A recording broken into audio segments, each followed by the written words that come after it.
India just got smacked with a 50% tariff from the United States. Yes, 50%. And here's the funniest part. This happened right after Narendra Modi spent years calling Donald Trump his friend. Turns out that friendship comes with a massive price tag, and it's paid in humiliation. So how did we get here? Let's rewind.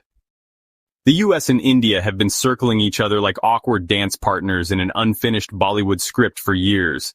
America wants India to be the counterweight to China, and India loves the flattery it receives. Modi made a whole brand out of being the man who could charm the West. Remember the Howdy Modi rally in Texas, the warm handshakes, the awkward hugs? But here's the thing. In geopolitics, sweet talk doesn't pay the bills. Actions do. And India's actions have been, let's say, contradictory. While loudly declaring itself a champion of democracy and freedom, it's been quietly buying record amounts of cheap oil from Russia. Why? Because it's cheaper, of course, and India loves a bargain. But Washington didn't find this strategic balancing cute anymore.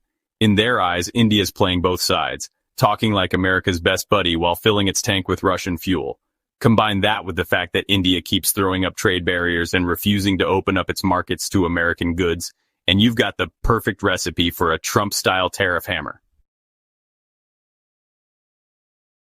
So here we are. In a few weeks, Indian exports to the US now face a brutal 50% tariff. That's not a small penalty. That's an economic sledgehammer. And in true internet age fashion, the reaction in India has been dramatic. Social media is now full of hashtags calling for the boycott of American brands. People are swearing off McDonald's and Starbucks, deleting Instagram, refusing to watch Netflix, because clearly that will teach Washington a lesson. Except, it won't. Because here's the uncomfortable truth. India doesn't hold the cards in this game. Not even close. The US is one of the largest economies on the planet, and India's purchasing power, compared to America's, is a fraction. When Indians boycott US brands, American companies don't exactly collapse overnight. In fact, many of those brands barely make a dent in their global revenue from the Indian market. You think Apple is going to cry into its quarterly earnings report because a few thousand iPhones didn't sell in Mumbai? No, they'll barely notice. And yet, the online chest thumping continues. The same people who were bragging last month about India being the next economic superpower are now acting like their consumer choices are going to bring the White House to its knees. It's delusion, pure and simple. This is like a fly trying to intimidate an elephant. All noise, no actual power. But here's where it gets really interesting. India's not the only country hit with this 50% tariff. Brazil also got the same treatment, and the difference in response could not be more glaring.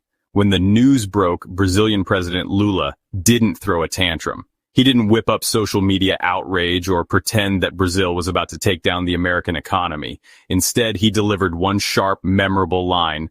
The world did not elect an emperor. That's it. Short, cutting, and full of meaning. Lula's statement made a point. Tariffs are an act of economic aggression, and no country, not even the United States, gets to dictate global trade rules unchallenged.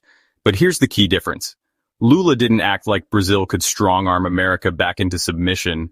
He understood the reality.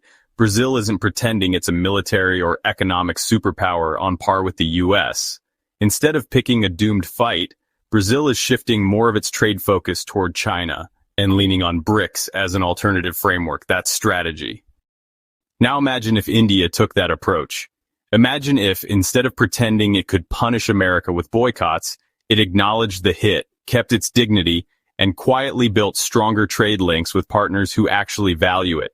But that's not the style of Indian politics today. The current government thrives on public bravado, the image of a Vishwaguru, a teacher to the world, a great power destined to lead. And in that fantasy, admitting weakness or adjusting strategy is unthinkable. The result? A country that talks like a giant but plays the game like an amateur. Instead of focusing on building economic resilience, it's wasting energy on symbolic gestures that impress only its domestic audience. Meanwhile, the actual damage from these tariffs is going to be real, especially for sectors like textiles, pharmaceuticals, and IT services that depend heavily on the US market. The American consumer won't feel the sting. Indian exporters will. Let's also talk numbers because this is where the hype collapses completely. In 2024, U.S. imports from India accounted for less than 3% of America's total import value. For comparison, China was over 15%.